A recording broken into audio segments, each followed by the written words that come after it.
voy a aportar ahora, bueno, una cosa, les he visto tomando fotos, ¿no? Este PowerPoint queda a su disposición, entonces para que no estén compelidos a andar copiándolo, se lo voy a dejar para que lo puedan ver. Hay una parte que me he saltado, que son fundamentalmente una sección con datos empíricos que sostienen el argumento de que la globalización está en crisis, ¿no?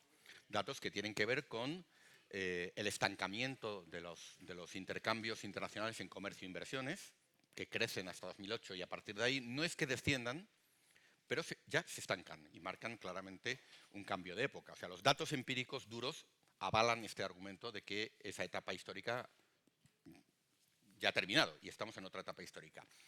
Y en esa otra etapa, oiga, los niveles de interdependencia, el alcance de la transnacionalización económica de 30, 40 años de globalización sigue estando ahí, ¿no? Lo que es diferente es que ya no crece más. E incluso en algunos aspectos, en algunas dimensiones, hemos registrado ya retrocesos, ¿no? Una, por ejemplo, lo hemos visto en las fuerzas materiales, hay una gráfica que verán en el PowerPoint que se refiere a las instituciones y las normas. La globalización se hace vía acuerdos de la Organización Mundial de Comercio y lo que llamamos los acuerdos regionales de comercio. De hecho, la globalización es una globalización fuertemente regionalizada, grupos de países. La forma en la que, por ejemplo, la Unión Europea nos hemos insertado en la globalización es profundizando la Unión Europea, ¿no? En América del Norte lo han hecho con los acuerdos entre Canadá, México y Estados Unidos. En otros lugares, con otro tipo de acuerdos regionales. Entonces, estadísticamente, las estadísticas de la OMC, donde se registran, de la Organización Mundial de Comercio, donde se registran todos los acuerdos comerciales, obligación legal, registran desde los 80-90 un incremento espectacular de los acuerdos comerciales regionales firmados en vigor. Se hace a través de eso. Y a partir de 2008 se estancan y van en disminución. Muy visible. La dimensión institucional que hace posible la globalización también se estanca, además de las dimensiones materiales. Y en la dimensión ideacional, la teleología de progreso de la globalización, ¿no?, hoy ya no goza de la aceptación universal. Siempre ha habido herejes y siempre ha habido disenso, ¿no?, pero mayoritaria, que tuvo durante los años 90, 2000. Esto yo creo que también en términos ideacionales también es bastante visible. Y sobre eso pues aporto algunos datos empíricos que lo avalan. Pero yo quisiera ahora también referirme, para estas últimas diapositivas, a esa otra cuestión que hemos estado analizando, y es esa, cómo todo esto se ha traducido en malestar ciudadano, en desafección, ¿no? Y para eso tenemos, en fin, la base empírica que tenemos son las encuestas de opinión que se hacen con alcance global, con muestras de varios países y que nos permiten comparar. Hay varias casas de encuestas que hacen esto y nos dicen qué piensa la gente en todo el mundo. Entonces, es bueno mirarlas. Entonces, encuestas como las que hace, por ejemplo, el Pew Global Research Center, que les recomiendo que las miren, Gallup, ¿no?, que también las hace, y particularmente las que hace el consorcio Ipsos. Ipsos es un consorcio, ¿no?, es británico, pero digamos, abarca encuestas de opinión en muchas regiones. Hay una que utilizamos mucho, por ejemplo, en América Latina, que es el Latinobarómetro. Quizás han oído hablar de él. Latinobarómetro es parte de la encuesta Ipsos y las mismas preguntas que hace a sus encuestados en América Latina las hace a escala global. Entonces nos permite tener una visión comparada de qué es lo que la gente piensa. Entonces yo he incluido ahí algunas estadísticas. Voy a mostrar... a ver dónde está esto. Una en concreto, esta es un poco antigua, pero explico por qué la utilizo. Es de 2012, en plena crisis del euro en Europa y en la crisis financiera global de 2008 en adelante, que golpeó más a Europa que a Estados Unidos y a países en desarrollo, pero que también tuvo sus efectos. Y en ese momento, en 2012, se le pregunta a una muestra de países, esta es del Pew Research Center, del proyecto Global Attitudes, si piensan que la siguiente generación va a estar mejor o peor que la de sus padres, ¿no? Entonces, aquí es muy interesante porque lo que observa es un enorme pesimismo, que hoy continúa, en los países ricos, pero un enorme optimismo en los países pobres. En los países en desarrollo, emergentes, la gente está convencida que la siguiente generación va a vivir mejor. Por cierto, como estuvimos aquí, en otra época. Sin embargo, en nuestras sociedades estamos discutiendo esto todos los días, ¿no? Simplemente aquí lo avala una encuesta. Lo que se pone de manifiesto es el enorme pesimismo que existe, ¿no? Entonces, quienes piensan que va a estar la siguiente generación peor que la de sus padres son el 64% en Canadá, el 62% en Estados Unidos, el 90% en Francia. Esta encuesta no se hizo en España, pero Creo que se podrían extrapolar muy bien los datos de Francia a España, ¿no? 64% en Alemania, 74% en el Reino Unido. Ahora, si nos vamos a los países emergentes en desarrollo, solo el 18% en Brasil, 18% en Nigeria, 7% en China, 25% en Indonesia, 40% en Rusia. Rusia está ahí en un terreno intermedio. Pero aquí vemos un enorme optimismo, el futuro va a estar mejor. Ojo, si hay alguien, un sistema político, un liderazgo que lo impide, que eso se materialice. En cambio, en nuestras sociedades, el enfado es porque cosas que ya asumíamos que estaban, nuestros hijos y nietos no las van a tener. El tema de la vivienda es esto, por ejemplo, ¿no? Las pensiones, en fin, no sé cuántos. Mucha gente, muchos de ustedes son jubilados, dicen, bueno, sus pensiones a lo mejor dentro de 20 años ya no existen, ¿no? Esto forma parte como de las certezas que se han ido extendiendo en la opinión pública y dan cuenta de un clima de época. Ahora, cuando esta misma encuesta preguntó sobre la responsabilidad de esa situación, porcentaje de la gente que dice que el sistema económico en su país ya no favorece el interés general, sino que favorece a los ricos. Yo no estoy discutiendo si esto es verdad o no, sino que la gente piensa. 2012, ¿no? Aquí ya no hay divisoria norte-sur. Lo que hay es un enorme acuerdo, ¿no?, de que el sistema no le funciona a la gente, sino solamente a las élites, ¿no? Bueno, algunos llaman a eso la casta, ¿no? Bueno, entonces los porcentajes son por todas partes elevadísimos, además. Esto también es un clima de época en términos de opinión pública. Bueno, esto es Pew Global Research Center, también de 2012, y ahora datos de 2024, 2025, de la casa Ipsos. Ipsos, ¿no?, sobre una muestra que incluye tanto países avanzados como países en desarrollo, pregunta una serie de cosas y sobre ello construye, en ese año propone, esta casa de encuestas, un índice de populismo. Más bien es un índice de propensión al populismo. ¿Qué es el populismo? A ver, es un término que se utiliza, es un problema, porque es un término problemático en la medida en que, siendo una categoría analítica, en ciencia política, se ha convertido en un insulto. Eres un populista, ¿no? Esto es lo peor que te pueden decir en política, es que eres un populista. Bueno, a ver, en términos académicos, populismo es una forma de hacer política en la que el clivaje o la divisoria fundamental es entre pueblo y élites. No es izquierda-derecha, ¿no?, sino es el pueblo, los verdaderos ciudadanos, el uomo qualunque, ¿no?, la persona ordinaria, ¿no?, la España que madruga, los buenos españoles, los buenos ciudadanos, frente a una élite que es privilegiada, que tiene, digamos, disfruta de los beneficios del sistema y no mira por las grandes mayorías. El populismo, por tanto, puede ser de izquierdas y puede ser de derechas. Se puede hacer desde distintas. Hay que entender el populismo. El populismo es una cosa que hacen las izquierdas, que utilizan. No, no. El populismo es otra cosa, en términos analíticos, no como insulto, ¿no?, en el sentido popular del término, sino que en términos analíticos es una forma de enmarcar la política en base a esa divisoria, ¿no? También el populismo se caracteriza, dice la literatura académica, por la búsqueda de liderazgos que ponen en cuestión los mecanismos de mediación institucional, los mecanismos de representación, parlamentos, partidos, y buscan una comunicación directa entre el líder y el pueblo. Algo que, por cierto, las redes sociales hoy favorecen mucho. Gobernar y relacionarse con el pueblo directamente a través de Truth o de Twitter o de alguna de estas redes, ¿no? Bueno, entonces Ipsos construye un índice de propensión al populismo a partir de 5 proposiciones en función de hasta qué punto la gente cree que las cosas son así. La principal brecha en nuestra sociedad es entre los ciudadanos comunes y la élite económica y política. Las élites económicas y políticas no se preocupan por las personas trabajadoras. Los políticos siempre terminan encontrando maneras de proteger sus privilegios. ¿Les suenan, verdad? Los políticos deberían poder decir lo que piensan independientemente de lo que los demás piensen sus opiniones. La corrección política, el lenguaje políticamente correcto. Los problemas políticos más importantes en el país deberían resolverlos directamente las personas a través de referéndums. Ahora resulta que los referéndums son más democráticos, provisto que los mecanismos de representación. Es un gran debate. Y no mediante los funcionarios electos. Aquí un anglicismo. Funcionarios electos son los diputados, senadores, ¿no? En fin. Bueno, pues sobre estos 5, ¿no?, y en un valor de 1 a 4, ¿no?, el índice toma de todos estos países una muestra que representa algo así como el 80% de la población mundial, ¿no?, promedio global de países, 2,94, casi 3. Y fíjense, Chile, Hungría, Colombia, Perú, Rusia, Brasil, Sudáfrica, Argentina, Polonia, Italia, entrecruzados países en desarrollo y países avanzados. Lo que denota hasta qué punto esa forma de ver la política en la sociedad se ha extendido, ¿no? Claro, esto, en términos de ciencias sociales, lo llamamos un factor de estructura, son creencias. Ahora vamos a los factores de agencia. Si ustedes tuvieran que crear un partido nuevo para ganar las elecciones, ¿sobre qué discurso político se lo montarían? ¿Qué tipo de narrativa política desarrollarían? ¿En la izquierda y en la derecha?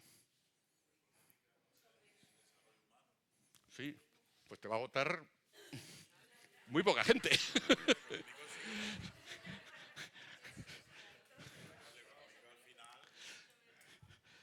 Organiza tu narrativa política y tu propuesta política sobre este clivaje, sobre una lógica populista. Tienes el terreno abonado. Tienes el terreno abonado.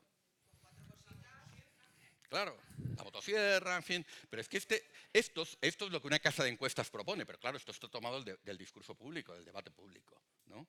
Y es que lo encontramos reproducido. A ver, hay formas locales, con los acentos locales, con las trayectorias históricas de presentar esto. Esto es como un destilado, ¿no? Pero si organizas el discurso político en torno a esto, partes de una posición de ventaja, ¿no? En términos de movilizar el voto, un voto de gente enfadada, de gente que cree esto, ¿no? Entonces, si te presentas como un outsider, que no eres parte de las élites, de la política tradicional, ya vas con ventaja. Y aunque vengas de ahí, tienes que adecuar tu retórica. Por ejemplo, el uso de un lenguaje que no es políticamente correcto, de un lenguaje plebeyo. Esto no es una cuestión casual, ¿no? Busca la cercanía con las personas ordinarias, con el pueblo, con el verdadero pueblo, ¿no? Con la España, en fin. Claro, si es que es de manual. Absolutamente estudiado. Pero es que incluso la estética, no hay nada que se parezca más al retrato oficial de Trump que el retrato oficial de Milei. No son políticos convencionales, van a la contra, son rebeldes, son contestatarios. Están contra las élites. Estoy con ustedes, estoy contra la casta. Pero, bueno, ya, pero no se trata de qué es, sino de qué es lo que parece, ¿no? En política lo importante no son los hechos, son las percepciones. Son las percepciones, exactamente. Ya sabemos de dónde vienen, ¿no? Incluso mencionabas antes a Abascal. Abascal no trabaja en su vida en nada que no sea vivir de la política, pero se presenta como un outsider, ¿no? Y la gente le cree, ¿no? Eso es lo que importa. O sea, digamos, en política trabajamos con las percepciones, no con los hechos, en fin, ¿no? Bueno, entonces yo simplemente quiero situar esta cuestión en unos términos más generales para que entendamos el alcance del fenómeno, ¿no? Bueno, les he aportado algunos datos más, simplemente para que veamos ahora en términos, gracias, de tendencia global. Esto es un estudio reciente, publicado en el año 2023, que toma desde el año 900 al 2020, ¿no? Gobiernos populistas, populismo de extrema derecha, azul claro, populismo de extrema izquierda. Bueno, luego hay una discusión académica sobre cómo construimos las categorías y cómo lo clasificamos, pero porque los académicos somos en fin, vivimos de eso. Pero lo importante es el cuadro general, ¿no? Y entonces, bueno, aquí tienen, fíjense, el periodo de democratización, la ola de democratización de los 80s, 90s, ¿no? Desde los 70s. España fue parte de eso. Pero fíjense a partir del año 90 y en particular a partir del 2000, lo que va ocurriendo, ¿no? Va aumentando la propensión, ¿no? Entonces, la cifra de la izquierda, el eje vertical, se refiere al porcentaje de gobiernos, ¿no? Una base de datos que cubre todo el mundo. Entonces, lo interesante además es que los que más crecen, y esto es una cuestión de hecho, no independiente de las creencias de cada uno, son los de extrema derecha. Esto nos remite también a la pregunta de los años 30, ¿no? ¿Por qué estos y no otros? ¿No? Pero son estos los que están aprovechando ese clima de época para crecer políticamente. También tenemos otros estudios, aquí tenemos uno de 2024, publicado en Foreign Affairs, un autor muy conocido, ¿no? Que toma desde 2000 número de países que se democratizan, que pasan procesos de transición de gobiernos autoritarios a gobiernos democráticos, en descenso. Número de países que se autocratizan, que dejan atrás la democracia y que, digamos, van poniendo en cuestión elementos sustantivos de la democracia y se van autocratizando. Ojo, hoy la forma en la que ocurre esto es diferente a los años 70 o 60. Ya no es a través de golpes militares y el establecimiento de dictaduras. cuando uno busca dictaduras en el sentido tradicional del término, hay pocas. Pero lo que sí, sin embargo, la categoría de países que está creciendo es lo que la ciencia política llama los autoritarismos competitivos, ¿no? Y se refiere a fórmulas de gobierno en la que sigue habiendo elecciones, hay espacios de libertad de prensa, se mantienen ciertos márgenes de libertad de asociación, ¿no? Pero las elecciones están amañadas, se impide la participación de partidos y candidatos determinados, hay un control muy creciente sobre los medios de comunicación y se ha perdido la independencia y el equilibrio de los poderes judicial, legislativo respecto al ejecutivo. Eso es, por ejemplo, Hungría. Incluso cuando uno busca, dice, no, es que Venezuela es una dictadura. A ver, dictadura es Cuba. Corea del Norte son dictaduras como las del pasado. Pero Venezuela es una cosa distinta. Porque uno, claro, puede decir, no, si aquí se hacen elecciones. Oiga, las elecciones están amañadas. Ya, pero elecciones hay.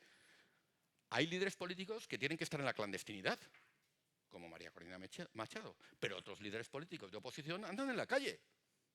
Y buena parte de los partidos políticos democráticos son legales y pueden seguir presentándose a las elecciones.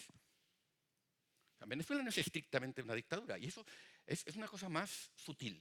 Claro que no es una democracia, evidentemente, pero no es una dictadura en el sentido clásico. Entonces, lo que está emergiendo, estos procesos de autocratización responden a esta característica que lo llaman pues, autoritarismos competitivos, ¿no? Y esto es lo que está aumentando, ¿no? Hay un libro que se llama Cómo mueren las democracias, ¿no? De Steven Levitsky y Daniel Ziblatt, que se ha convertido en un libro muy popular. Yo lo he llegado a ver incluso en librerías de aeropuerto, ¿no? Que ya cuando llega un libro ahí es que ha pasado ya al umbral superior de popularidad, que es un libro de ciencias sociales, de politólogos, pero es un libro muy bonito para entender, bueno, muy preocupante, más que bonito, es un libro muy interesante, diría yo, para entender cómo se están produciendo estos procesos de autocratización y la forma contemporánea que adoptan. Esto es un problema global, ¿no? Simplemente aquí he reunido pues, algunas ilustraciones, ¿no? Este es el libro, ¿no? Al que me refería, ¿no? Y algunas portadas de un semanario bien conocido, de The Economist, ¿no? Recogidas en estos últimos 4 o 5 años, que reflejan pues, este fenómeno, ¿no? Cómo, digamos, estos liderazgos utilizan la política del miedo, securitizan migración, terrorismo, etcétera, como parte de ese discurso, y las expresiones que tiene eso en distintos lugares, ¿no? Estos Estados Unidos, ¿no? que ha ido mal con la democracia y cómo revivirla, cómo las democracias decaen, el aviso desde América Latina, que es una de las regiones que se está autocratizando más rápido, y fue una de las regiones en los 90-2000 que se democratizó después de la oleada de dictaduras, ¿no? Para entender esto, de nuevo, y tomo como ejemplo el primer Trump, podría también tomar el segundo, fíjense el Trump que nos presenta The Economist. No es el señor conservador de una provincia, en el casino provincial, fumándose un puro. El formato Rajoy, digamos, de conservador clásico, ¿no? de señor o no. No, son insurgentes. Vienen a romper cosas. Y eso las hace atractivas para los jóvenes, por ejemplo. Ese tipo de retórica y de práctica política. Y en esto es muy interesante porque, permítanme la analogía, tiene muchos elementos en común con las ultraderechas de los años 30. Las ultraderechas de los años 30, ¿no? Eran una reacción para renovar y revigorizar el país ante unas democracias liberales corruptas, decadentes, que no resolvían los problemas. En aquel momento, claro, se vestían con camisas azules, camisas negras o camisas pardas, dependiendo los sitios. Formaban milicias, dialéctica, los puños y las pistolas, etcétera, etcétera. Pero venían a renovar la política con un proyecto nuevo. No eran conservadores. Estas ultraderechas, ¿no? Hay un libro de Pablo Stefanoni, ¿no? Que se llama ¿Puede la rebeldía ser de derechas? Y se refiere justamente a esa característica de las nuevas ultraderechas, que son rebeldes y contestatarias. De ahí, ¿no?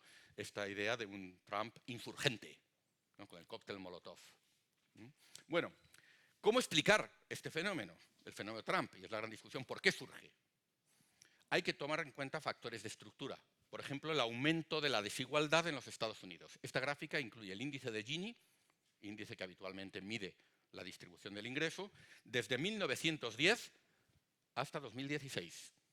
Aquí tienen ustedes el incremento de la desigualdad con la Gran Depresión, la reducción de la desigualdad con las políticas de Roosevelt, del New Deal, los pactos keynesianos y las políticas sociales de posguerra, hasta año 72, que en Estados Unidos y a escala mundial, con las estadísticas que tenemos, es el momento de mayor equidad en la distribución del ingreso que hemos tenido en los últimos 200 años. Yo siempre mirada a largo plazo, para ver dónde estamos. ¿Qué pasa con la globalización? Incremento de la desigualdad. Este es el periodo de Reagan y Bush, el de más rápido aumento, ¿no? Entonces, el descontento de clases medias, que ven estancados sus ingresos, que ven sus empleos de cuello azul o de cuello blanco, industriales en los servicios, desaparecer porque se van a China o porque la revolución tecnológica hace a muchos puestos administrativos irrelevantes, explica en gran medida el apoyo que tiene Trump. Pero eso no decide las cosas. No hay que ser mecanicista, como ciertos marxismos, porque también cuentan mucho los factores de agencia. Es decir, cuando se producen las elecciones que llevan a la presidencia al primer Trump, en número de votos, Hillary Clinton gana las elecciones. Otra cosa fue el colegio electoral. Esa elección no estaba decidida. ¿Qué hizo Trump? Hizo una campaña que no tenía nada que ver con las campañas anteriores de ningún otro líder político, con las redes sociales, con una retórica política diferente, ¿no? Con un estilo también totalmente distinto, plebeyo, ¿no? La política estadounidense la han hecho las élites patricias de la costa este, demócratas o republicanas, ¿no? Este señor es un patán, pero se hace con el control del Partido Republicano, transforma al Partido Republicano y después, ¿no?, gana las elecciones del 2016 contra la gran empresa. Silicon Valley, las grandes empresas estadounidenses favorecían a la candidata demócrata, que era la candidata al establishment económico, que era Hillary Clinton. No era el candidato de los empresarios, al contrario, en modo alguno. Ahora sí, en aquel momento no. Y gana las elecciones, ¿no? Luego, la forma en la que haces política cuenta mucho. Factores de estructura y factores de agencia, ¿no? Y no hay que admitir primacía causal ex ante de ninguno de ellos, sino ir a la historia y ver qué es lo que ha ocurrido en concreto, ¿no? Hay que tener, eso sí, las herramientas metodológicas afiladas como para captar, ¿no?, buscar y captar esos factores estructurales y esos factores de agencia que nos explican las cosas. Bueno, esto es una cosa que también a mis estudiantes se las planteo con un... Esto es para gente de otra generación, esto es los Simpson, ¿no? Ya me estoy encontrando que ni los Simpson me valen para los estudiantes más jóvenes, ¿eh? Ya vienen con otros códigos. Me dicen, ¿quiénes son esos? Bueno, eso es el bar de Moe, ¿no? Y este es el borrachín, ¿no?, al que le saca, ¿no? El bar es la estructura, los factores de agencia no nos sirven para aplicar las cosas, hay mucho estructuralismo en ciencias sociales y por mucho que le eches, ahí reaparecen los factores de agencia, ¿no?, para explicar las cosas. Los factores personales a los que te referías, pero ojo, estos también, ¿no? Entonces, bueno, aquí... Simplemente aquí sistematizo lo que hemos visto hasta ahora y por eso no me voy a detener en esta. La globalización y su crisis genera las condiciones estructurales y favorece a los emprendedores políticos, factores de agencia, para que puedan actuar como outsiders y convertir ese descontento social en fuerza política. Pues bien, y ya vamos a ir terminando para dejar también espacio para la... En el debate, que es un debate académico, pero que también es importante políticamente para entender y caracterizar a estas nuevas ultraderechas, pues tenemos una gran discusión. Hay un profesor muy conocido, Cas Mudde, que las define como derechas radical populistas, con una serie de atributos. Entonces, con un colega, un politólogo de la Universidad de la República en Uruguay, venimos publicando trabajos desde hace algunos años en los que proponemos, para entender estas nuevas ultraderechas, dos clivajes o divisorias y su intersección. Uno de ellos es el clivaje tradicional entre la izquierda y la derecha. Bueno, permítanme que lo diga. Hay quien dice, no, eso de izquierda y derecha es antiguo y ya no existe, ¿no? Cuando alguien les diga que no existen izquierdas y derechas, desconfíen, son de derechas. Eso no desaparece. Izquierda-derecha, a lo Norberto Bobbio, un autor de referencia, se refieren, pero en lugar a conflictos o valores, individuo versus comunidad, libertad versus igualdad, libertad versus seguridad. Entonces tenemos posiciones distintas sobre esas díadas de valores y eso explica la izquierda y derecha. Y sobre todo, hay una cosa que existe, aunque se quiera negar, que son los conflictos distributivos. Los empresarios se llevan una parte, los trabajadores otra, y tenemos ahí que resolver eso, ¿no? Salarios o rentas de capital, rentas del trabajo, en fin. Entonces, esos conflictos distributivos más esas diadas de valores nos definen el campo de la derecha y la izquierda. Se resignifica, cambia, pero están ahí. Y son la esencia de la política. Pero no basta. Entonces, nosotros también introducimos otro eje vertical, que es la posición que se adopta respecto a una globalización en crisis y los dilemas que plantean. Entonces, ahí tenemos fuerzas políticas de izquierda y derecha que son favorables a la globalización y la apertura, con distintas posiciones, ahora los detallaré, y otras que son contrarias, que son nacionalistas y soberanistas, que hay que replegarse al Estado-nación, a la seguridad que proporciona, al pacto jovesiano, ¿no? Y romper con la globalización.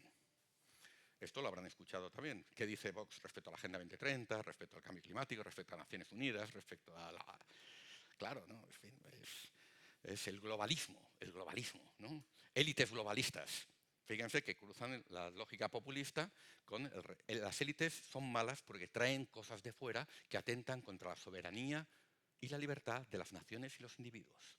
Por lo tanto, tenemos que rechazar las normas internacionales, tenemos que volver a la soberanía nacional, al pueblo, ¿no? Y por supuesto los inmigrantes, los que nos representan en la matriz, digamos, idealizada de lo que es la comunidad sociocultural original, debe ser rechazado. Entonces, tenemos fuerzas cosmopolitas favorables a la globalización y las que son soberanistas y nacionalistas a la contra. Crucen los dos clivajes. Y entonces tenemos fuerzas progresistas favorables a la globalización, que lo que quieren es regular la globalización no solo en lo económico, sino también en el medio ambiente, los derechos humanos, en las normas de igualdad de género, las normas internacionales sobre esto. Tenemos fuerzas progresistas soberanistas que quieren romper con la globalización. Ahí estaban, bueno, por ejemplo, en estas, esto lo representa Porto Alegre. A este cuadrante yo llamo Porto Alegre porque fue el Foro Social Mundial que impulsó el primer Lula, y ahí estarían pues, algunos líderes de países en desarrollo, Cyril Ramaphosa, por ejemplo, del Congreso Nacional Africano, al que pongo en una reunión del G20, ¿no? Estarían los verdes alemanes, estaría, por ejemplo, una candidata que estaba ahí, demócrata, una pena que no saliera, fue Elizabeth Warren, ¿no? Que quería controlar los oligopolios digitales y aplicarles con dureza la legislación antimonopolio, etcétera, etcétera. Parte de Podemos, parte de la socialdemocracia, etcétera, etcétera. Están los nacional-soberanistas, ¿no? El eje bolivariano, Chávez, toda esa izquierda latinoamericana que quiere romper con la globalización neoliberal, etcétera, etcétera. Pero tenemos ejemplos europeos, Syriza, ¿se acuerdan de Syriza? Y la respuesta a la crisis del euro, ¿no? Grecia versus Europa, referéndum, soberanía. Y recientemente no ha salido finalmente, no obtuvo representación parlamentaria, pero una fuerza que representa ese cuadrante es una escisión de Die Linke en Alemania, que es la Liga Sarah-Wagenknecht, a la que vemos ahí. Y la Liga Sarah-Wagenknecht es una fuerza nacional soberanista, es de izquierdas, sindicalista, pro-obrera, etcétera, etcétera, pero rechaza profundamente la inmigración, es anti-inmigración. Pide leyes duras, pide controles migratorios, es favorable a Rusia en la guerra de Ucrania, cree que se firme la paz con Rusia, a expensas de Ucrania, se le entregue a Ucrania, porque lo importante es que Alemania vuelva a prosperar y para eso necesita el gas ruso barato. Los llamamos rojipardos. Color pardo, ya saben la camisa de color pardo de quién era, en Alemania en particular, ¿no? Era como nuestra camisa azul, pero en fin, las SA, etcétera, ¿no? Y empieza a haber fuerzas rojipardas en Europa, ¿no? Entonces, bueno, tenemos después a los que han sido las élites dominantes en el periodo de la globalización, las derechas conservadoras, el mundo de Davos, ¿no? Cosmopolitas y favorables a una globalización desde una perspectiva liberal conservadora. Libre comercio, liberalización, etcétera, etcétera. Entonces aquí, pues, esta portada de Fortune, Business Loves Hillary, es de la primera elección, de las primeras elecciones que llevan a Trump a la presidencia. Angela Merkel, Christine Lagarde, Macron, en América Latina, Piñera y Macri, ¿no? Hay un Xi Jinping lo he puesto en los dos sitios, ¿no? Porque hay un Xi Jinping que es una China que necesita la globalización, ¿no? Porque su prosperidad continúa todavía dependiendo de la apertura y la estabilidad de los mercados externos, y le vemos en Davos vestido de occidental. Pero tenemos este recuadro, y no es por azar que es el más poblado, porque es el que en este momento tiene mayor dinamismo y el que está capturando electoralmente ese malestar ciudadano, que son lo que llamamos las derechas, ultraderechas, neopatriotas. Las llamamos así, neopatriota, soberanista, nacional soberanista, y ultraderecha porque es la posición ideológica que ocupan. Bueno, esta es la cosa académica, nosotros oponemos esa categorización de ultraderecha neopatriota frente a la de derecha radical populista de otros autores, ¿no? Y aquí pues encontramos, en fin, yo creo que reconocen ustedes al hombre de la motosierra, a Amanecer Dorado de Grecia, a Bolsonaro. En este momento el hijo de Bolsonaro, Flavio Bolsonaro, ya tiene 2 puntos de ventaja respecto a Lula en las próximas elecciones.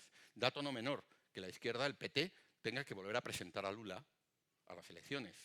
Eso lo dejo ahí también para reflexionar sobre ello, ¿no?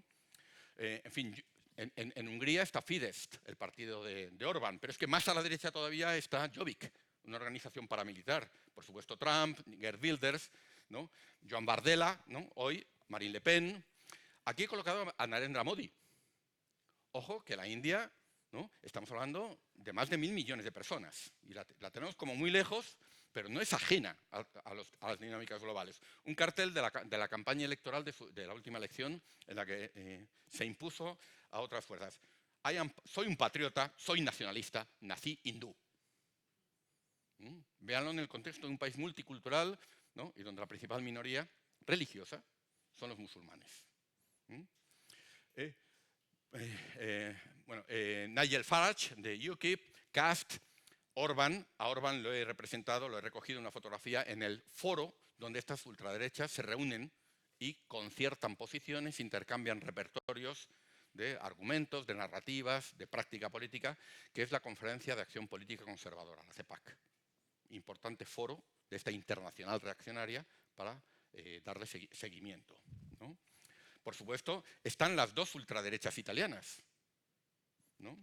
Y es una división interesante porque, por una parte, las fotos que he elegido no son casuales. Aquí tenemos a Matteo Salvini. La foto es anterior a la invasión rusa de Ucrania, pero no oculta dónde está y dónde sigue estando, ¿no? Con una foto de Putin en la Plaza Roja. Matteo Salvini. Y aquí tenemos a Fratelli d'Italia, Giorgia Meloni, ¿no? Con el emblema de su partido. El emblema de su partido es el emblema del anterior movimiento social italiano. Es el partido heredero del partido fascista de Mussolini, ¿no? Y lo fue en la República de Salò, la República Italiana bajo el control de los nazis tras el golpe de Estado de Badoglio, ¿no? Y lo fue después de la Segunda Guerra Mundial. El residuo que queda del pensamiento de Mussolini fue el movimiento social italiano. O sea, subrayan su continuidad histórica con ese movimiento, con el símbolo del partido, ¿no?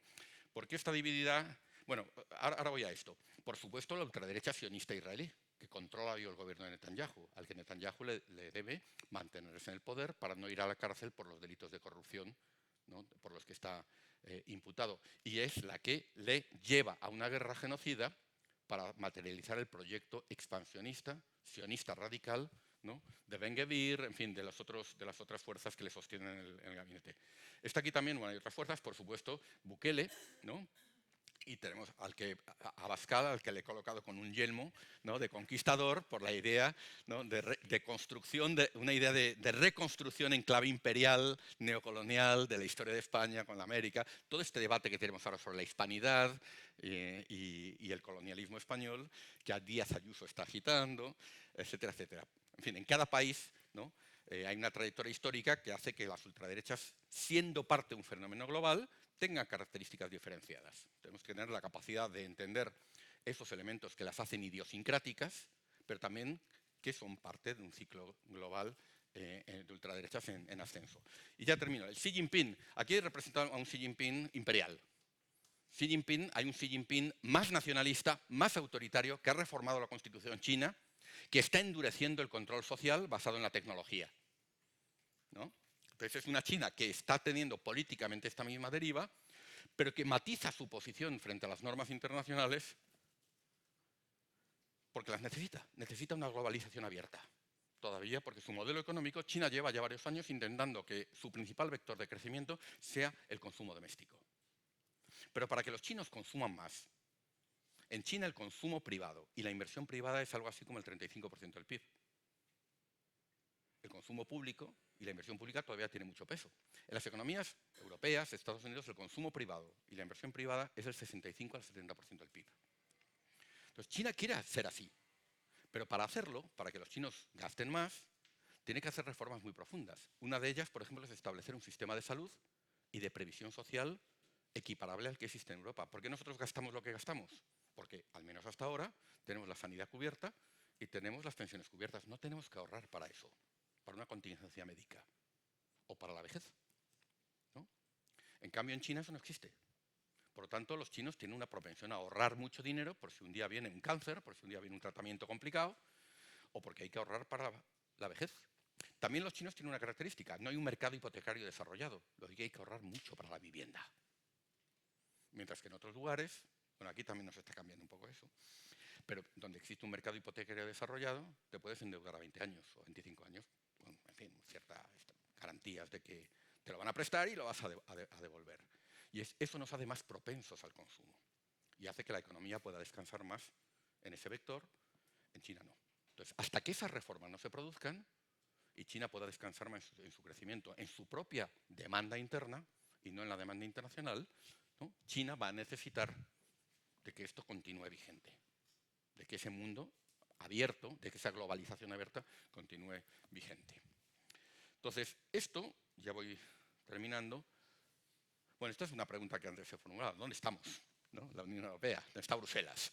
Pues estamos divididos en todo esto, porque estas divisiones las tenemos internamente, ¿no? Entonces, nuestro ser o no ser en la globalización va a depender de cómo resolvamos esta cuestión. Mucha parte de las fuerzas que están aquí son europeas. Es un debate que también tenemos respecto a la construcción europea.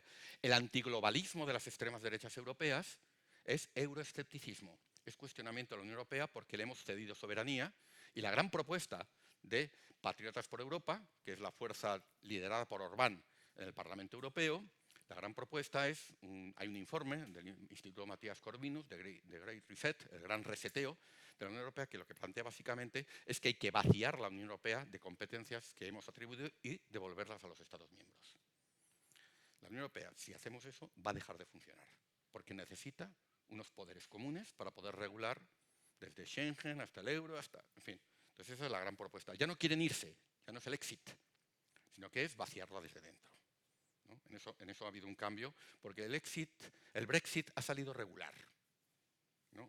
No solamente les ha ido económicamente peor a los británicos, sino que además ha fortalecido a la Unión Europea, porque ha dejado fuera de la Unión Europea un país que tradicionalmente refrenaba la capacidad regulatoria de la Unión Europea, que era bastante, por propia cultura política, bastante escéptico. Y la forma en la que reaccionamos al Brexit fue digamos, de una forma muy enérgica y muy cohesionada en la renegociación de los términos de la relación con el Reino Unido. Se ha fortalecido la Unión Europea el Brexit, paradójicamente. Entonces ya no quieren eso.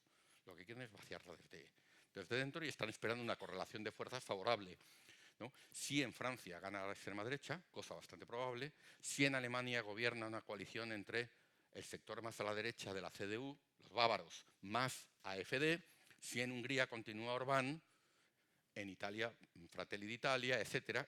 En España el PP y Vox, con Vox marcándole la agenda a escala nacional, como lo hacen las comunidades autónomas, la correlación de fuerzas en la Unión Europea cambia notablemente.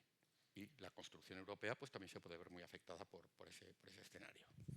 Bueno, con ello, me lleva, ¿no? Esto nos está llevando a una situación política en la que, no sé si alguien reconoce esta imagen.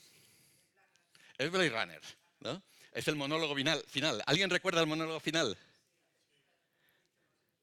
He visto cosas que nunca creeríais. He visto naves ardiendo en la constelación de Orión, ¿no? Pues a mí me pasa, y creo que a ustedes, que estamos viendo cosas que nunca hubiéramos creído ver, ¿no? Entonces, por eso me permito ilustrarlo, ¿no? En concreto, acontecimientos como este, ¿no? Que de nuevo, para subrayar el patrón común, ¿no? El asalto de las urbas ultras al Capitolio, azuzadas por el presidente saliente como expresión de una trama golpista, así determinado por un tribunal que condenó a la cárcel a 1.500 personas que Trump se apresuró a indultar por protagonizar este asalto antidemocrático, ¿no? Nada menos que el Capitolio. Bueno, pues tuvimos un remake, una versión tropical, ¿no?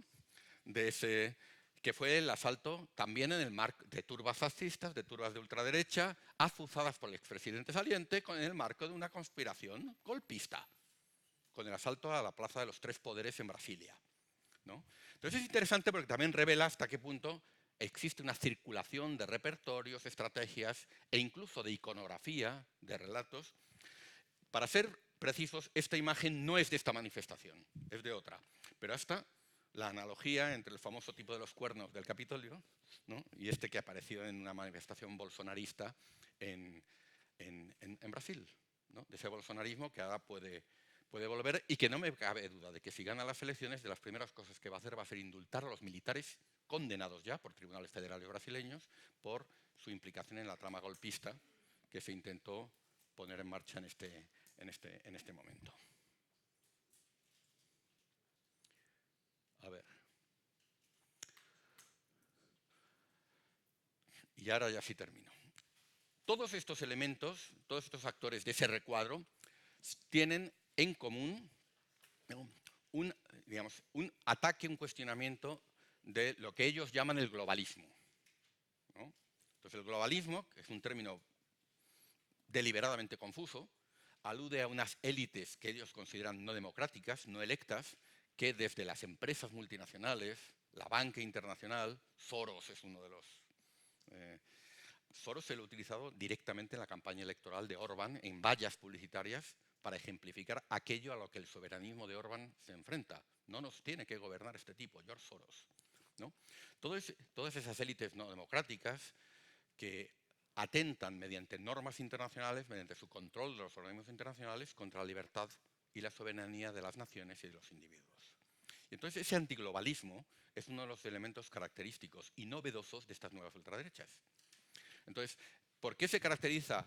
Hemos identificado 4 nodos temáticos de contestación, de impugnación de normas que son internacionales, pero que son también nacionales. La primera de ellas, el primero de esos nodos, es los valores, normas e instituciones democráticas. Hay una impugnación del Estado de Derecho, ¿no?, y se reivindican pautas autoritarias porque son más efectivas, porque hacen cosas, ¿no? Por ejemplo, Trump gobernando por orden ejecutiva. Luego habrá que ver si un tribunal federal se la tumba. Pero mientras tanto ya la ha aplicado, ha puesto aranceles, o ha derogado derechos de asilo, o ha adoptado multitud de medidas a base de órdenes ejecutivas. Está gobernando por decreto, para traducirlo a términos castizos, a términos más propios, ¿no? Entonces, ello está afectando a la separación de poderes y las garantías de las libertades civiles y políticas. Es parte de una deriva autoritaria. Uno de los informes más importantes para analizar el estado de la democracia en el mundo es el informe que hace un centro sueco, el informe VDEM, Variaciones de la Democracia, y en su última edición de 2026 da un dato muy significativo, ¿no? En primer lugar, saca a Estados Unidos de la categoría de democracia plena. Y además utilizan algo así como 50 indicadores de democracia, una cosa muy robusta. Y además, analizando esos indicadores, también ponen de manifiesto que Estados Unidos es uno de los procesos contemporáneos más rápidos y más intensos de autocratización que se está viendo en el mundo. Ya en el año 2018, The Economist Intelligence Unit, que elabora el Democracy Index, uno de los índices sobre democracia más respetados, un índice que establece que hay solo 22 democracias plenas en el mundo, su categoría es democracias plenas, democracias defectuosas, regímenes híbridos, regímenes autoritarios. Solo hay 22 democracias plenas. España, por cierto, está, a pesar de nuestros tribunales, de nuestro lawfare. Bueno, pues en el año 18, The Economist Intelligence Unit sacó a Estados Unidos de esa categoría y la puso en democracias defectuosas. Ahí sigue, desde entonces, desde el primer mandato Trump. Lo que hace ahora VDEM es reconocer también esa deriva autocrática. Me da igual, no es su problema, claro. Segundo, las normas e instituciones reguladoras del comercio internacional y las inversiones y su constitucionalización externa vía derecho internacional, esa lex mercatoria que está en el derecho internacional, esto es impugnado directamente. Trump quiere cargarse la OMC y el régimen multilateral de comercio. Y una de las cosas más importantes de su Liberation Day, del día que anunció los aranceles recíprocos, con aquella tabla del arancel que le iba a poner a cada país en abril, es que rompe el principio fundacional, la clave de bóveda de las normas multilaterales de comercio, que es el principio de no discriminación, que es que la preferencia que se le otorga a un país se extiende automáticamente al resto, para no discriminar a unos respecto a otros, porque establecer aranceles diferenciados rompe desde los cimientos el sistema multilateral de comercio. Esto es muy importante, ¿no? Más allá de que pusieran a unos el 10, a otros el 20. Tercero, los bienes públicos globales. como el medio ambiente o la salud.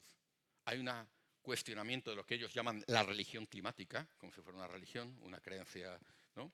La transición energética, el cuidado de la biodiversidad. Pero además, esto es muy interesante, se asocia por parte de estas fuerzas al rechazo al saber experto y al conocimiento científico, que se denuncian como ideología woke, ¿no? Cuarto nodo, los derechos relativos a la igualdad de género y la diversidad sexual. Hablan también, hay un constructo que es la ideología de género, ¿no? Y estas cuestiones de la igualdad y del reconocimiento de la diversidad se repolitizan y se convierten en parte de la batalla cultural de las ultraderechas. Se hace a nivel nacional y, sobre todo, ya hay una coalición en Naciones Unidas para cambiar el lenguaje consensuado de todos los textos de declaraciones de la Asamblea General y de los órganos de Naciones Unidas desde hace décadas, para hacerlos retroceder. Migración. Discursos securitarios, identitarios y nativistas. La migración afecta no solo a los empleos, sino que afecta a nuestras tradiciones culturales. Incluso hay un feminismo inverso, en el que se dice que hay que cuestionar la inmigración porque los inmigrantes traen costumbres y vienen con ideas religiosas que atentan contra los derechos de las mujeres occidentales, libres y emancipadas, ¿no? Meloni es un ejemplo de esto, por ejemplo. O sea, son capaces de reformularlo en esos términos. Luego hacen otras cosas, ¿no? Bien, y finalmente hay un cuestionamiento, sexto nodo temático del mismo orden internacional, en el que lo que se propone es la continuidad, un orden internacional que esté basado no ya en el multilateralismo y el diálogo entre todos los países, la cooperación, sino en el retorno de una idea supremacista de Occidente, supremacista, judeocristiana, blanca.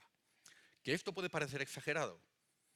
Léanse, por favor, el discurso de Marco Rubio en la última conferencia de seguridad de Múnich, en el que propone reconstruir, ¿no?, la alianza Europa-Estados Unidos sobre bases distintas y sobre la base de ese supremacismo cristiano, occidental, ¿no?, blanco, respecto al resto del mundo, explícitamente. Lo grave del asunto es que le aplaudieron, ¿no? Entonces, estos son, digamos, algunos de los nodos temáticos que identifican a estas ultraderechas. Ahora, dicho esto no significa que sus posiciones geopolíticas sean después las mismas. Es el acuerdo básico de estas ultraderechas sobre estas ideas les permite reunirse en la CEPAC, en la Conferencia de Acción Política Conservadora, les permite visitarse unos a otros cuando hay campaña electoral para prestarse apoyo o salir en una pantalla de plasma en el meeting de cierre de campaña, como hemos visto a menudo. Les permite intercambiar repertorios, narrativas, constituirse como un bloque ideológicamente relativamente afín, con una internacional reaccionaria con posiciones muy similares. Pero a la hora de tomar, una vez en gobierno o en coaliciones de gobierno, de tomar posición sobre asuntos de geopolítica internacional, difieren. Entonces hay, por ejemplo, guerra de Ucrania. En la guerra de Ucrania, miren, la principal divisoria de la ultraderecha que existe hoy en Europa, en el Parlamento Europeo, es sobre este tema. Si la ultraderecha formara un solo bloque político en el Parlamento Europeo, ahora están tres, dos grandes y uno más chiquitito. Si fueran un solo partido político, una sola bancada en el Parlamento Europeo, ¿saben qué fuerza política sería? En orden, la segunda. Por detrás del Partido Popular Europeo y por delante de socialistas y demócratas, del Grupo Socialista. Lo que no son la segunda porque están divididos en tres grupos. Y los dos más grandes son conservadores y reformistas europeos, liderado por Giorgia Meloni, y Patriotas por Europa, un grupo nuevo que surge del impulso de una operación de Víctor Orbán. Vox está ahí. ¿Qué es lo que diferencia fundamentalmente esos dos grupos? ¿Qué es lo que impide que estén juntos? Que el grupo de Giorgia Meloni es atlantista y favorable a Ucrania, y que los otros son prorrusos. A ver, que Patriotas por Europa son prorrusos y están dispuestos a entregar a Ucrania. O sea, su idea es que para resolver los problemas de Europa lo que tenemos que hacer es dejar de apoyar a Ucrania, entregar a Ucrania a Rusia y entendernos con Rusia, con Putin. Mientras que conservadores y reformistas europeos, líder Giorgia Meloni, opina que hay que sostener a Ucrania frente a Putin, ¿no? Y hay que defender a Europa vía defender a Ucrania. Eso es lo que les divide fundamentalmente en este momento. Y sobre Irán, más recientemente hemos visto una división similar. Fíjense, empieza el ataque, ¿no? Y lo que observamos es que en un primer momento el único que se opone al ataque y lo condena es Pedro Sánchez. Y se le dice además, oh, tal, no sé qué. Poco a poco, la misma posición la han ido adoptando otras fuerzas políticas, incluida Giorgia Meloni, que 5 días después de no decir nada, sale a la palestra y sabiendo que la mayor parte de la población italiana está en contra, sabiendo que Italia es el principal comprador de gas natural catarí, sabiendo la vulnerabilidad italiana al aumento de los precios del gas, la inflación y el descontento social que ello puede generar, sale diciendo a los medios exactamente lo mismo que Pedro Sánchez. No es nuestra guerra y no autorizando el uso de las bases de la OTAN en Italia, muy importantes, al ejército estadounidense. La AfD, los neonazis alemanes, ¿no?, de Chupala y de Alice Weidel, ¿no?, han salido diciendo que están en contra de la guerra y que hay que sacar a Alemania de la OTAN, en clave soberanista. Entonces, la guerra de Irán está dividiéndoles también, ¿no?, como la guerra de Gaza. Entonces, esto es muy interesante. O sea, están de acuerdo en estos 6 puntos, pero las extremas derechas luego en posiciones geopolíticas no están necesariamente de acuerdo.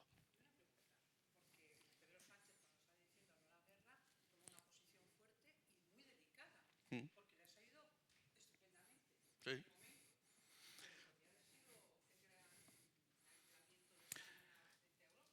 Llevamos tiempo discutiendo esto en España y yo he tenido que discutirlo en seminarios con colegas internacionales y entonces lo que yo capto es, por un lado hay que reconocer un hecho. Pedro Sánchez actúa, lógicamente, condicionado por su gobierno de coalición y por la correlación de fuerzas que tiene internamente, ¿no? Entonces, su gobierno depende de una correlación de fuerzas, de un pacto con fuerzas que son contrarias a esta y a otras guerras. Ahora, ojo, esa correlación de fuerzas no ha impedido que Pedro Sánchez haya apoyado a Ucrania, incluso con desembolsos fuertes, frente a la oposición, primero de Podemos y después de... En este caso, la posición que se adopta es una posición consistente con sus socios de coalición, pero yo creo que también es una cuestión de principio, ¿no?, y de cálculo geopolítico. Es decir, que se hace un análisis de que en realidad, un análisis creo que esencialmente, que no se me interprete, yo soy independiente, no tengo carnet, pero creo que el análisis que se hace es correcto y coincide con el que yo mismo he hecho. Es decir, que cualquiera sabía que ante un ataque de esa magnitud la respuesta de Irán iba a ser la que ha sido. Y que eso conduce a una, aparte de la ruptura de las normas internacionales, produce una conmoción económica, una crisis energética y una crisis económica de tal magnitud, ¿no?, que es suicida sostener eso. Es absolutamente suicida políticamente sostener eso. Porque luego vas a tener que dar la cara cuando la gasolina se te ponga a 2,5 euros el litro, ¿no? Es que estamos hablando de eso.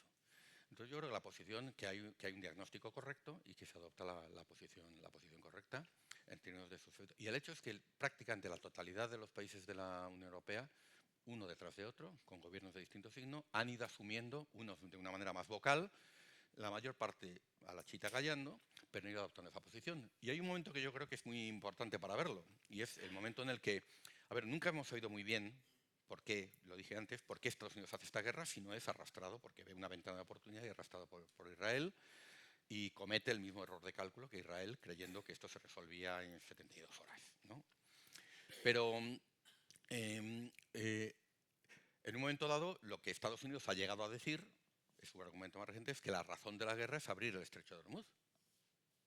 Pero válgame Dios, el estrecho de Hormuz estaba abierto, era de libre tránsito antes de que usted organizara este cisco, ¿no? Bueno, entonces en un momento dado, claro, abrir el estrecho de Hormuz por la fuerza es muy complicado. Es muy complicado. Hormuz está erizado de misiles, de torpedos y de lanchas rápidas y de drones iraníes.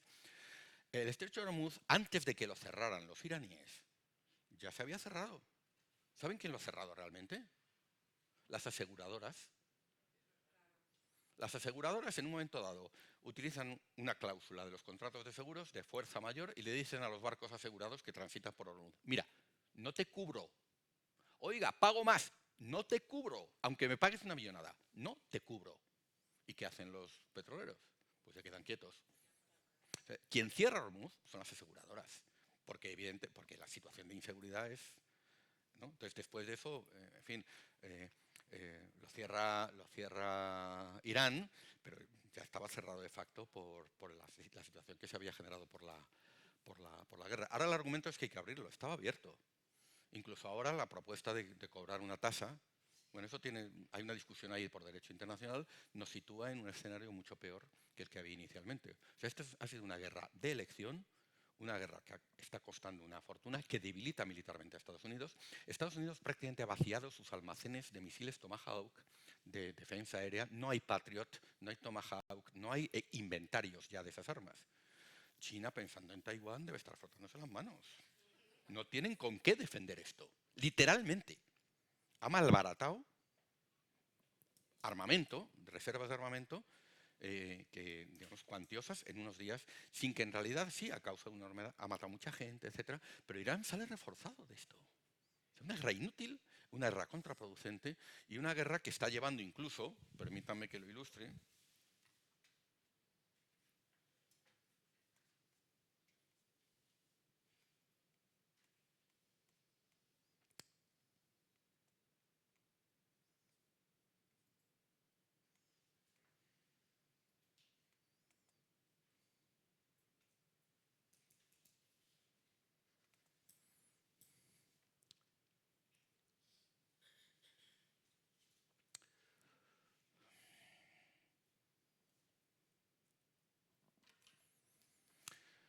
Ben Rhodes fue uno de los consejeros de seguridad nacional de Obama, del presidente Obama, ¿no? Y en su cuenta de Twitter decía ayer, ¿no?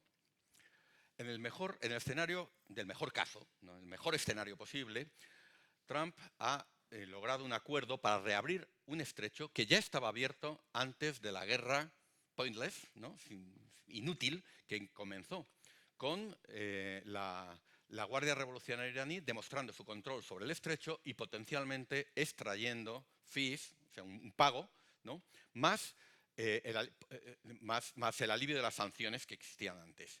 Miles de inocentes, incluyendo cientos de niños, mueren en Líbano e Irán sin que haya razón para ello, ¿no? Las tropas estadounidenses han matado ha habido tropas estadounidenses muertas y heridas. Las embajadas y las bases estadounidenses en Oriente Próximo malamente dañadas. La posición de Estados Unidos en el mundo, digamos, laminada, obliterated, laminada, ¿no? Las municiones de los Estados Unidos malamente vaciadas, ¿no?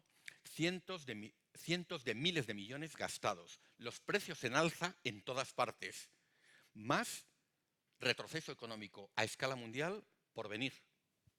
Digamos, Putin fortalecido y enriquecido. Se le han elevado sanciones para que saque petróleo. Simplemente una situación catastrófica, incluso en la mejor de las circunstancias. Un episodio profundamente vergonzoso en la historia de los Estados Unidos, sin que importe qué es lo que venga después. Este es el balance que hace uno de los consejeros de seguridad nacional del periodo Obama. Se hace desde Estados Unidos, ¿no? Y esta es una prestigiosa publicación, ¿no?, que hace 2 días, de New Statesman, ¿no?, que quizás algunos la conozcan, ¿no?, La caída, cómo Estados Unidos ha destruido el imperio de los Estados Unidos, de un ensayista muy conocido, John Gray, y muy leído, ¿no? John Gray, ¿no? Entonces, la portada, esta es una revista, a ver, no es una revista de kiosco, es una revista de especialistas, pero que también denota un poco el clima de época en términos de las élites intelectuales en los Estados Unidos.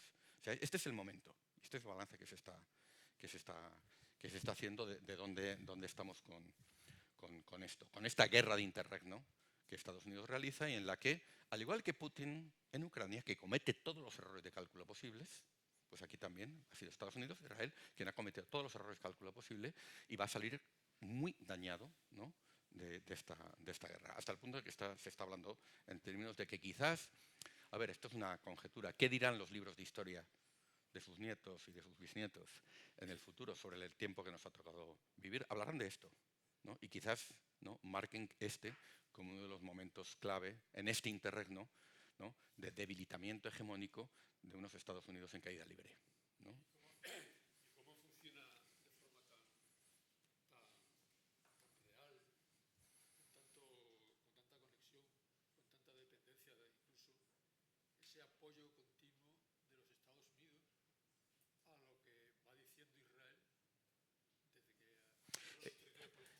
Esto es uno de los grandes temas, ¿no? O sea, ¿qué es lo que explica? hay muchas razones. Bueno, normalmente, a ver, la más general es la influencia del lobby judío, de AIPAC. Yo creo que es menos de la que, es mucho menos de lo que se dice y no explican mucho menos todo. Pero hay varios elementos. El primero de ellos, Israel ha representado históricamente el muro de contención frente a Irán y la influencia iraní en Oriente Próximo, ¿no? Entonces, Estados Unidos ha apoyado un Israel nuclear, ¿no?, frente a un Irán con pretensiones de alcanzar el arma nuclear, lo que equilibraría la relación estratégica en Oriente Próximo. Este es un primer lugar. Otro es ideológico. Yo creo que lo que realmente orienta la política pro-israelí del Partido Republicano no es el lobby judío, sino que es lo que llamamos la derecha religiosa estadounidense, ¿no? Entonces esa derecha religiosa, que ha ido creciendo en influencia, ¿no?, que no es judía, que es cristiana, ¿no?, es la que ve Israel y la alianza de Estados Unidos con Israel en términos bíblicos, ¿no?, en términos de una suerte de teleología histórica en la que es que es parte del destino manifiesto de los Estados Unidos. Y esto es muy influyente, ¿no? Yo no sé si, bueno, quienes tengan ahora no sé cómo ponerlo aquí, ¿no?, pero quienes tengan el móvil o quienes tengan una tableta, busquen, ¿no?, los tatuajes de Pete Hegseth. Tatuajes de Pete Hegseth. Pete Hegseth, el secretario de Defensa, de Guerra. Hegseth. Los tatuajes que tiene él hechos en su cuerpo. Lo que lleva debajo de la camisa. Algunos lo habrán visto seguramente. Es un detalle, pero es un detalle significativo. ¿Me permites? No, estos no son. No, estos no son. No. Pete Hegseth. El secretario de Defensa, ahora se llama Secretaría de la Guerra, con lo cual. Simbolismo cristiano, nacionalismo y referencia militar. La cruz de Jerusalén en el pecho. No sé si... Aquí, permítame. ¿Me permites un momento?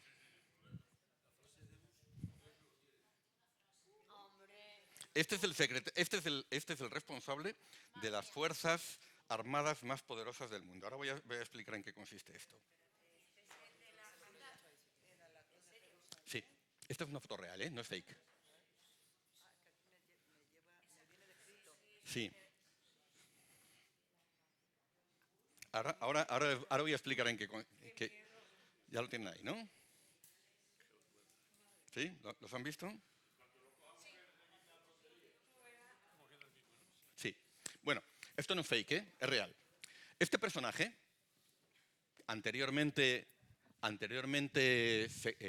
corresponsal, periodista en Fox, en la cadena Fox, ya saben, ligada a la extrema derecha estadounidense, ¿no?, es expresión de esta derecha religiosa estadounidense. Entonces lleva tatuada, vamos a ver si lo podemos ver. Dale, eso es, imágenes. Esta, por ejemplo. Así, vale.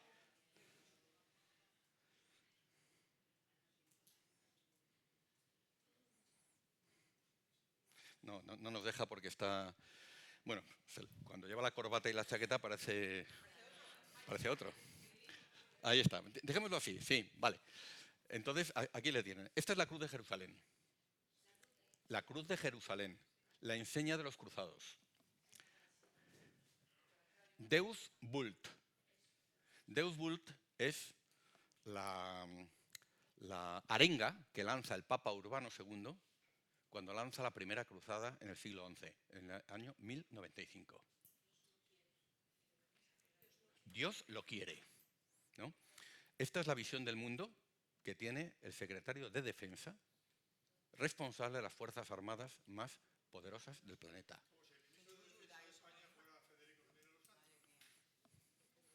Pero Federico Jiménez de los Santos no sé si llega al extremo de tatuarse Franco lo quiere, ¿no? ¿No? Entonces, a ver, no quiero que nos perdamos en la anécdota, sino simplemente simplemente lo que quiero es utilizar este ejemplo para ilustrar el peso que tiene, más que el lobby judío, el peso que tiene la derecha religiosa estadounidense y su visión apocalíptica, ¿no?, de la historia, arraigada en la Biblia, en el Antiguo Testamento particularmente, y es la que le lleva pues, digamos, a compartir la visión de los sionistas radicales en Israel, en su visión de la geopolítica local. Además de los intereses, esos también han existido con Obama o con Biden, en términos de la contención de un Irán nuclear, ¿no? Entonces, eso no sé si contesta a la cuestión que habíamos señalado, pero es un tema de mucho debate.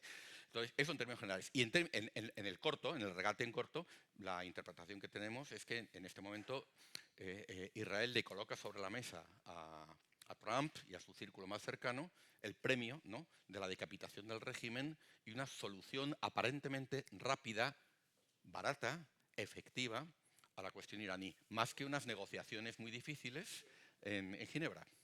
Pero falla. También te lo preguntaba porque, por ejemplo, hoy el debate internacional se centra en la posición de Irán de que no atacar Líbano, Sí.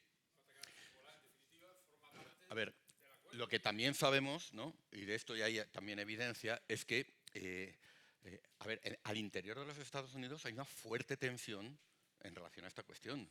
Es decir, incluso dentro del movimiento MAGA, el movimiento MAGA, Make America Great Again, ¿no?, por hablar de más cosas que el Partido Republicano, llega a la presidencia con una promesa y un compromiso de que se va a dar prioridad a los asuntos internos, drogas, fentanilo, drogas silíceas, inmigración. Y se va a sacar a Estados Unidos de las guerras en el exterior, que no responden al interés nacional, porque lo primero es el interés nacional de Estados Unidos, America First, ¿no?, y que por lo tanto se va a abandonar la cuestión de Ucrania y esas guerras globalistas del pasado. Trump no ha hecho más que decir que esa guerra en Ucrania, incluso ha llegado a decir que la guerra de Gaza, ¿no?, que no se habría producido si él estuviera gobernando, ¿no?, que se lo atribuye a Biden. Entonces, ese compromiso con la base MAGA es muy importante, ¿no?, de sacar a Estados Unidos de esos conflictos, ¿no?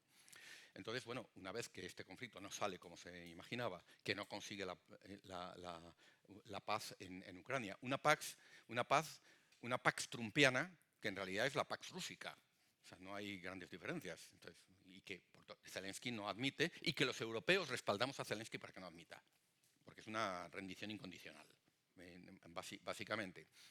Entonces, una vez que eso no ocurre, empiezan las tensiones dentro del movimiento MAGA. Irán ha provocado tensiones muy fuertes. Y además está la evidencia, lo que dice Rhodes, ¿no?, lo están diciendo también, lo está diciendo el Pentágono, lo decía desde el principio. O sea, tenemos evidencia de que desde la comunidad de inteligencia y desde las Fuerzas Armadas de Estados Unidos se intentó evitar que Trump, Hegseth, etcétera, se metieran en esta guerra, arrastrados por Israel, ¿no? Y dentro del movimiento MAGA hay mucha resistencia. En un momento, Estados Unidos está en una situación que no sabe cómo salir de esta, ¿no? Y es muy interesante lo que ha ocurrido. Tenemos ya también evidencia, por ejemplo, el que le ofrece, en inglés se dice un off-ramp, una vía de salida. Cuando vas en la autopista y tienes un carril de deceleración para salirte de ahí, entonces se dice, hay que buscar un off-ramp, ¿no?, de todo esto. Quien le ofrece el off-ramp de este acuerdo es el primer ministro pakistaní.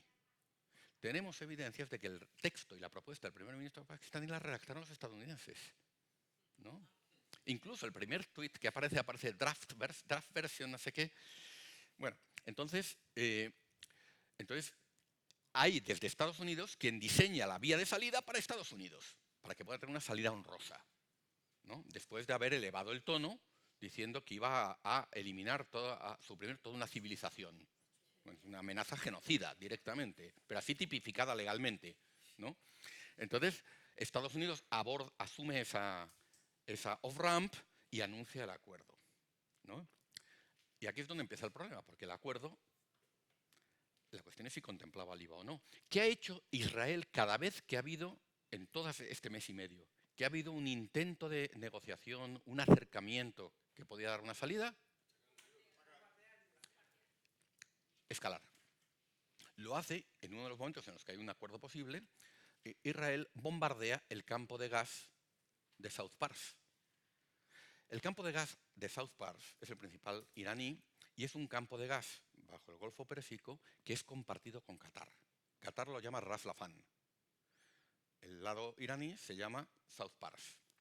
Este campo de gas, enorme, ¿no?, unas reservas gigantescas, ya se está produciendo un fenómeno. A ver, las moléculas de gas no tienen nacionalidad y no entienden de fronteras. Y es que Qatar estaba explotando ese campo de gas en mucha mayor medida y los geólogos ya estaban informando de un desplazamiento del gas del lado iraní hacia el lado catarí. Bueno, pues en uno de los momentos en los que parece que hay un cierto entendimiento, Israel, por su cuenta y riesgo, bombardea South Pars. Y entonces Estados Unidos, Trump, busca las declaraciones, sale a la palestra diciendo que ese ataque no lo ha autorizado Estados Unidos, no lo admite Estados Unidos y le dice a Israel expresamente y ante todo el mundo que no vuelva a atacar ese campo de gas. ¿Qué hace Irán inmediatamente después? Bombardear a Ras Laffan en represalia, porque Irán ha medido mucho sus represalias, pero ha ido demostrando que cada vez que se daba un salto, por ejemplo, cuando Israel bombardea Bushehr, que es uno de los lugares de programa nuclear, una central nuclear que tiene un pequeño reactor que tiene Irán, inmediatamente después Irán bombardea Dimona. Dimona es la central nuclear iraní. Y lo hace con munición de racimo, hiere a 40 y tantas personas, o sea, pone de manifiesto que tiene la capacidad de bombardear los sitios nucleares israelíes. Que ojo, o sea, han ido midiendo las represalias diciendo, frente al triunfalismo israelí, hemos acabado con la capacidad misilística. Sí, es cierto que han acabado con parte de la capacidad misilística iraní, un ataque masivo. Pero cada vez que Irán ha necesitado, ¿no?, digamos, responder con una represalia a un ataque clave que se ha producido, lo ha hecho. Ha tenido esa capacidad de hacerlo. Bueno, pues quiero decir, Israel en cada momento en que ha habido una posibilidad de acuerdo, lo ha torpedeado directamente, ¿no?, para que este no se produzca. Y los ataques que estamos discutiendo en Líbano, 260 muertos, bombardeos masivos en Beirut, que hasta ahora Beirut había quedado relativamente preservado de la guerra de Gaza, se había limitado al sur del río Litani, al sur de Líbano, donde operaba Hezbollah, etc. Esto es un torpedo directamente dirigido a este acuerdo de paz. Y de hecho ahora ni siquiera se está de acuerdo sobre cuál es el texto que se había negociado. ¿Qué ha hecho Irán? Ha vuelto a cerrar Hormuz. Noticia de hoy, ¿no?, en respuesta a estos ataques. Y además Irán ha dicho que no hay ningún acuerdo que valga mientras Israel no cesen sus ataques sobre el Líbano. No tienen los mismos objetivos ni hacen la misma guerra. Israel. Miren, también esto se lo comentaba antes de primera mano. O sea, le tuvo que dedicar muchas horas el alto representante en su momento a hablar con Estados Unidos, con Israel y con Irán para que el conflicto de Gaza no se convirtiera en un conflicto regional implicando a Irán, que es lo que Israel ha pretendido desde el primer momento. Porque sabía perfectamente, ¿no?, que en términos... una guerra genocida en Gaza posiciona a buena parte del sistema internacional contra Israel. Una guerra contra Irán significa que nos olvidamos de Gaza y posiciona a muchos países que podrían haber estado en contra de Israel a favor de Israel porque es enemigo peor Irán. Y ese ha sido el objetivo de Israel desde el primer momento y sigue siéndolo, entre otras cosas, ¿no?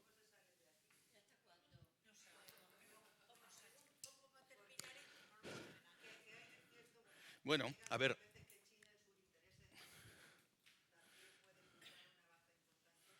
China está jugando un papel muy importante en todo esto, pero de momento el papel importante que ha tenido, por las informaciones que tenemos, es que le ha proporcionado información de inteligencia a Irán y capacidades misilísticas a Irán. Ya.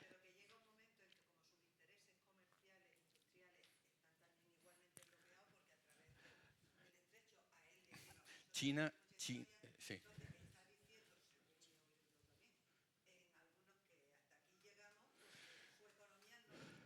A ver, China ha dicho dos cosas, sí.